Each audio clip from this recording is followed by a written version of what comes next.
Монголын хамгийн сүүлчийн үнэн шүү. Эннээс хойш үнэн Монгол дахид тодорохгүй. Хэрвээ энэ малчтын маань өнөөдөр Монгол эх орчин байхгүй болчлоо гэдгийг би сэтгэлээрээ хилэмжээрээ хэлж гэн 30 жил чимээгүй гипсэн штэ. Малчд өнөөдөр хоол өгөөдгөө, бензин маслихаа урдгийг багсгаад өгөө гэж юу ч гуугаагүй штэ. Өнөөдөр энэ суурьшилд байгаа ах トゥ ус ч гэсэн та бүхэн өнөөдөр хордож өгч гэж штэ. Хин хордуулж байна. Эх орончин өгч гэж штэ. Газар шараач тэр чигээр юм байхгүй боллоо. Одоо энэ дээр талбай дээр бол миний бодлоор 330 сумд одоо ингээд энэ дулааны үйлээр ирэх юм байна. Тэгээд одоо гэгэрсэн бурхад маань өөрийнхөө бурхтынхаа үйлийг хийх ёстой юм байна. Тэгээд тэр үүргийнхаа дагуу хамгийн ихний дуудлагыг Тэнгэрийн дуудлагыг далангийнхаа авчиж тэгээд хүрээдэг. Энэ бол миний хувьд бол яхаа аргагүй Дорногов аймаг маань өөрөө Догшноён нутгийн нутаг юм болохоор зэрэг бурхад ч өөрсдөө ингэж золдог байхгүй юу? Бусдыг аврахын тулд өөрийгөө золион тавьдаг. Тэр үүднээс энэ Улаанбаатарх цөмийн золионд ингээд 70 дараа жаргалан болоод бүх уул уурхай хамгийн том золиос болоод энэ маань өөрөө тэр хутагт маань дэлхийн хүн төрөлхтнийг аврахын тулд тэр том золиог өөрийнхөө нутаг дээр дуудаж угаад тэгээд тэр аврах тэр том үйлэн их ийм л том ерөөл өмнө нь тавьж ингэж хийсэн л байгаа байх гэж бодоод хараад байдаг байхгүй юу. Тэгээд Дорноговоос ирэхэд нь маш их сэтгэл догтлоо. Миний би энэ мандлын говьд малын бэлчээр дээрээсээ нэгэн баяртай мэдээг ард түмэнд дуулгах гэж байна. За тэрний үе гэхлээр зэрэг зарилгын дор нэгдэг мөнх тэнгэртэн монголчуудад тэнгэрийн зарлиг буусан. Сүүлчийн боломж гэдэг нь өөрөө миний хувьд бол одоо ингээд зарлиг болчих. Тэ. Эх орон элхэн түмнийхээ төлөө, эх дэлхийн газар шорооныхаа төлөө хөх толбот монголчууд нь эвлэн нэгдэж эрслэн босох цаг ирснийг дуулгасан байгаа. За энэ тэнгэрийн зарлигийг баяртайгаар талархалтайгаар хүлээн авсан хөх толбот монгол өрс нь уудам нутгаараа таран суурьсан нийт монгол түмэндээ тэнгэрийн зарлигийг баяр хөөртэйгээр дуулгахаар нутаг хөдөө орон нутгаан зорин хөдөлсөн байгаа. За яг үүнтэй зэрэгцээд говийн малчид өнөөдөр энэ эх дэлхийгэн сүйтгэж байгаа энэ гаж буруу хөгжлийг зогсоохын төлөө эвлэн нэгдэж эрслэн боссон. Миний бие өчигдөр буюу 2022 оны 5 дугаар сарын 24-ний өдөр малчдын тэр цахим хуралд суугаад тэндээс сонсон мэдээгийн энэ малын бэлчээр дээрээс дуулгаж байна.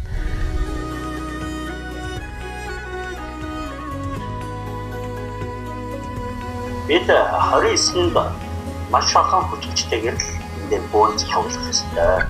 Монгол малчид тэр тусмаа энергийн төв болсон говийн малчид эх дэлхийгэн аврахын төлөө тэмцэнэ гэдэг бол энэ бол бурхад дэлхийн хүн ардыг аврахаар үйлэн эхлүүлж байна гэж миний хувьд харж байгаа.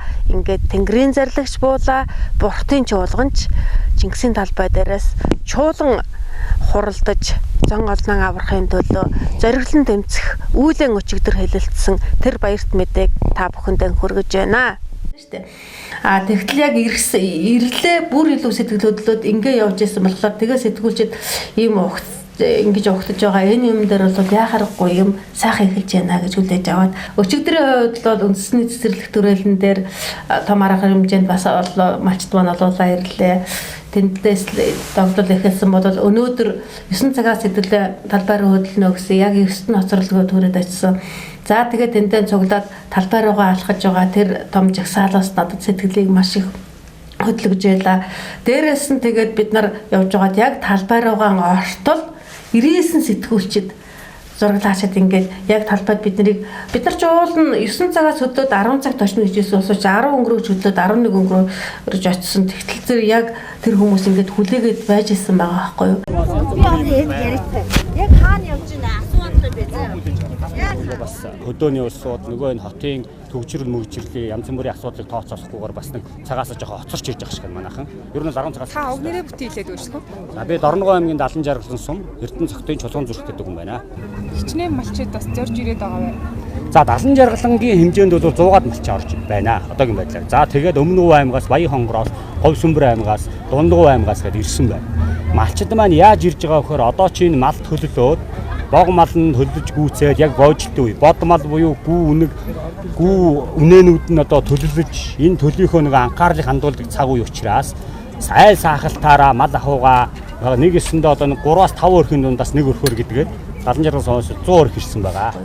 Тэгээд юм сайхан эхэллээ, зарлагын дор нэгддэг гэдэг ингээр зэрэг зарлиг нь бууцаа ингээд залуучууд маань хөдөлсөн юм чинь.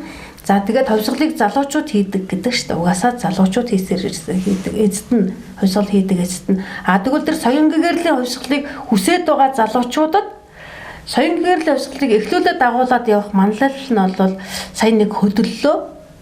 Яг үнэхээр энэ тэнгэрийн зарлиг бууж байгаа энэ үйл явдалтай давхацлаа. Тэгээд эхлэл нь нэгэн тавигдсан юм чинь эхлэл ямарваа юмны хэдэн хувь нь гэдэг үлээ те. Ер нь бол ажиллаа ихлэхгүй ийм ажил хийх гээд байгаа гэд яваад байхад эхлүүлч байх юм бол ажил шонгоч төрсөн өмнө өөрөө бий болж байгаа. Тэгээд нэгэн чинь сайнны үр суулгасан бол яг ургамал шиг бид нар өөрсдөө тэгж харахгүй байгаа. Тэрнээс бас нэг жоохон тордоод тэгээд тэр чинь өөрөө эхлээд ингээд навчлаа тэгээд ишнэ гараад навчлаа тэгээд өөрөө дээрээ гоё чичгтэй болдог шиг нэг сайнны үр тарьсан бол ихлээш маш бага хөдөлмөр гаргаж байгаа хэрнээ нөгөө өвч өөрөө сайнныхаа үрээр яваад байдаг байхгүй. Яваад байдаг. Муу ажиллах. Хэрвээ амтд мууныг муугийн үр тарьсан бол тэр нэг тордоогүй баг тэгээд өөрийгөө ингээд чирээд удам томроод удам муу болоод чи сайнны үр тарьчихаар чи одоо эдгээр чинь одоо масчд тавьж одоо энэ талбай дээрээ гараад ингээд сайхан одоо ингээ өнөөдөр би бас өчигдөр би бас хайцгаа харсан сая орой харлаа ингээд бүгдээрээ нэг сайхан дээр хувцастай хангаагаад харахгүй нэг байгалийн өнгөөрөө байгаа бас их гоё гоц. Тий. Тэгээд яг нөгөө масчин хүн гэдэг бол яг өөрийнхөө өнгөөр байдаг байхгүй. Байгаль юу гэж тушаа тэрийг биелүүлнэ. Тэгээд өөрөө хин нэгэн даргын дор ингээд 9 цаг тэр гэрхи уруугаа дараад тэгээд цаашаа гүгээл дараг харж гүйлдэг нойл руугаа ч чадахгүй айгаад явдаг тийм хүмүүс ч малч биш байхгүй. Яг өөрийнхөө зөнгөөр тааваараа өөрийнхөө амьдралыг зохицуулаад өөрийгөө зохицуулаад тэгээд гэр бүлээ зохицуулаад тэгээд жоох насны яваад чадвар суугаад ирэхлээр тэр чинь гол чадвартай хүмүүс болдог байхгүй. Залуучууд ирж асуугаад тэргүй այնгүй одоо яг хөө их үнэгүй гэж.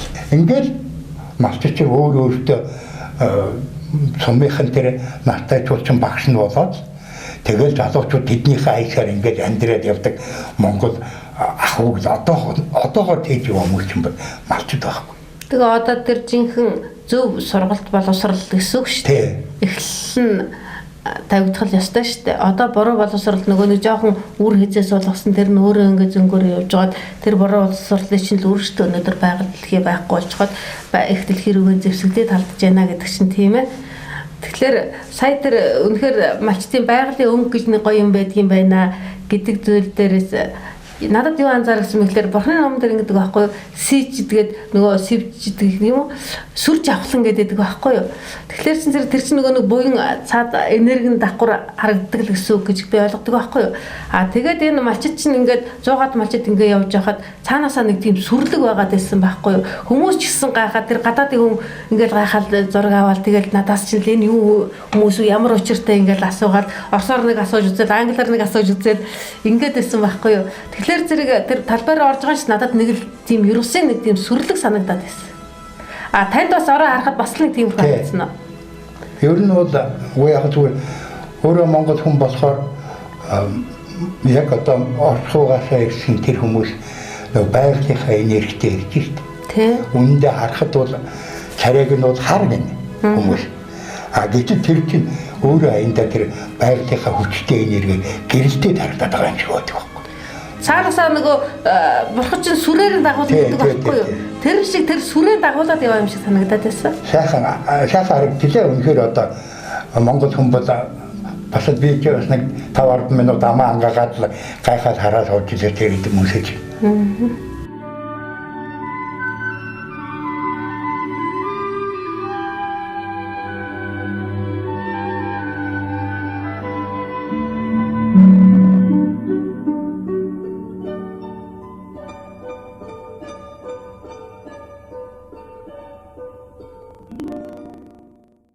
За, иймэрхүү маягаар юм маань өөрөө энгийн байдаг те.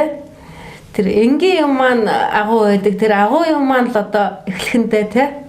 Тэ. Ер нь альва зүйл тогтол бүгд л энгийн өчгөн хоёртол байдаг байхгүй. Манай малчдууд харахад хамгийн энгийн игэл хүмүүс байхгүй. Яриа нь үргэлж таанаа нэг. Энийг ч нэг худалдаад бид нар худалдаад авсан та нар муу гэдэг шаардлагыг тавьдаг. Нүүхгүй гэхдээ зэрэг яах вэ гэхдээ зэрэг өөдгөл та нарын өнөндөө шороолоо будагдаа байж гэх. Ингээд ард иргэд чинь ингээд амьдараа шороол будагдаад байна шүү дээ өнөөдөр. Энэ түр тасаг ард түмэн иргэн гэж байхгүй түр байх юм уу?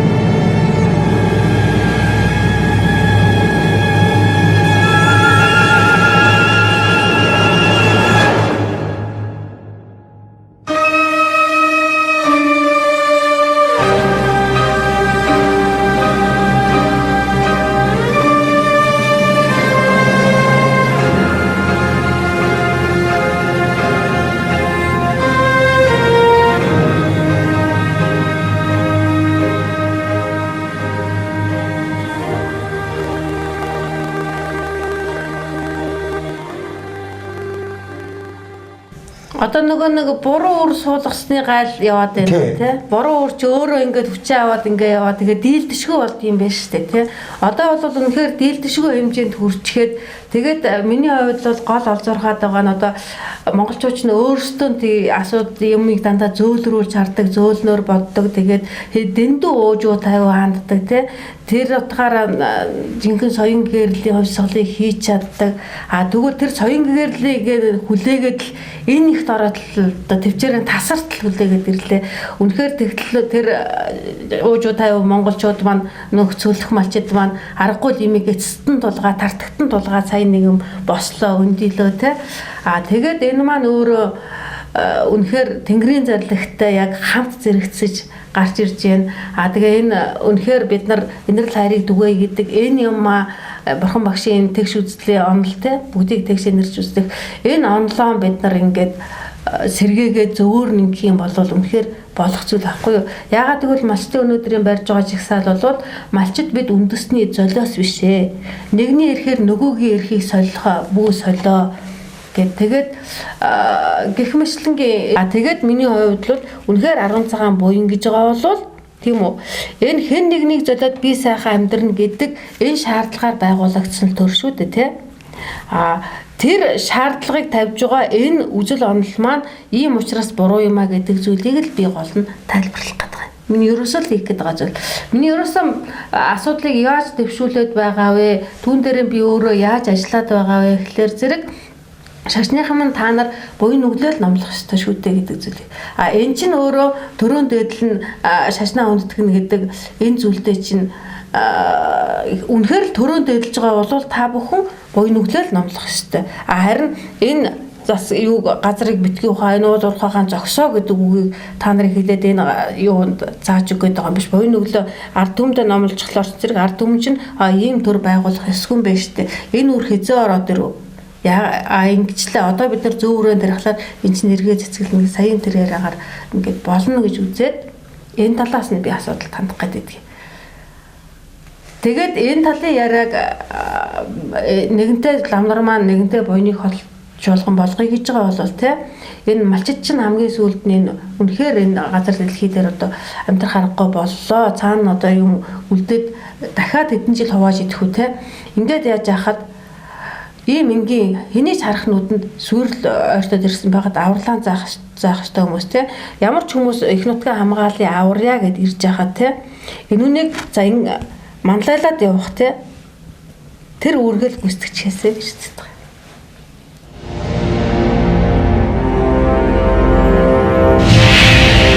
Тэр энэрл хайр тэнгэр бурхтад тэр хамаг амьтныг энэрл нэгүүлсэх энэрл хайрын хүч байдаг учраас тэр энэрл хайрын өмнө Орчлонгийн хамаг амьтад сөгддөг.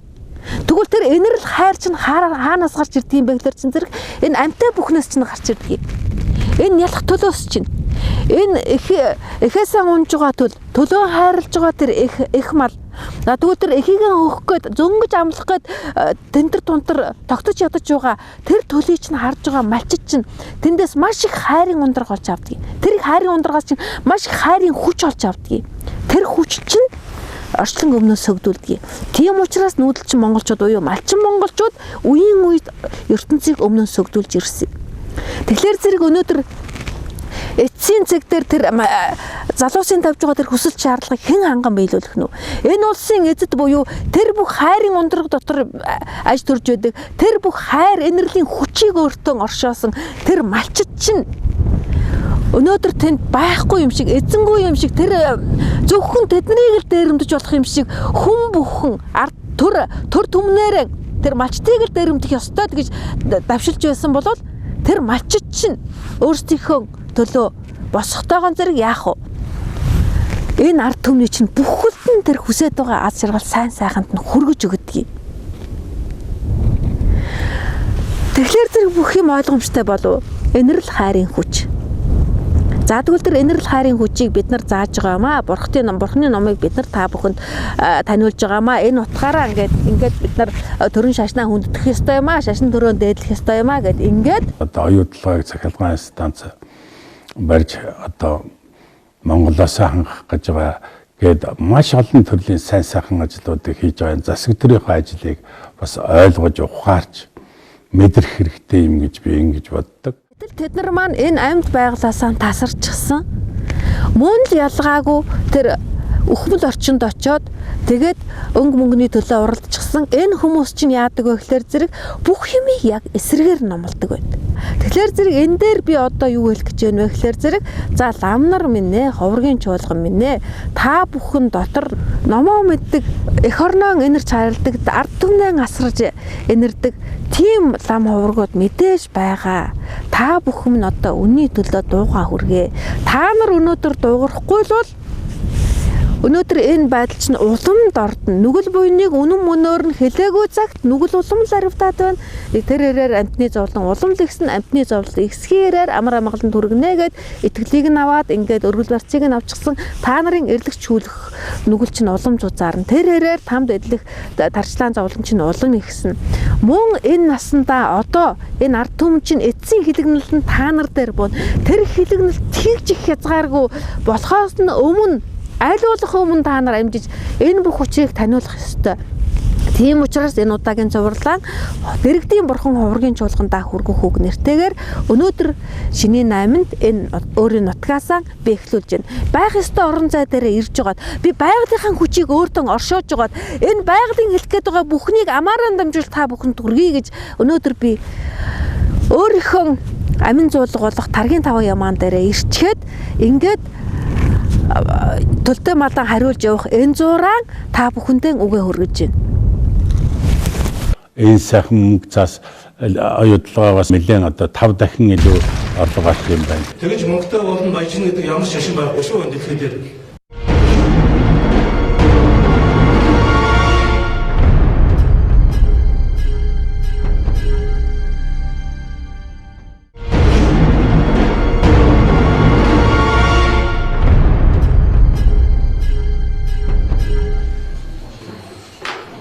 Гол байгалаа нөхөрдүүлж байгаа уурхай зүг.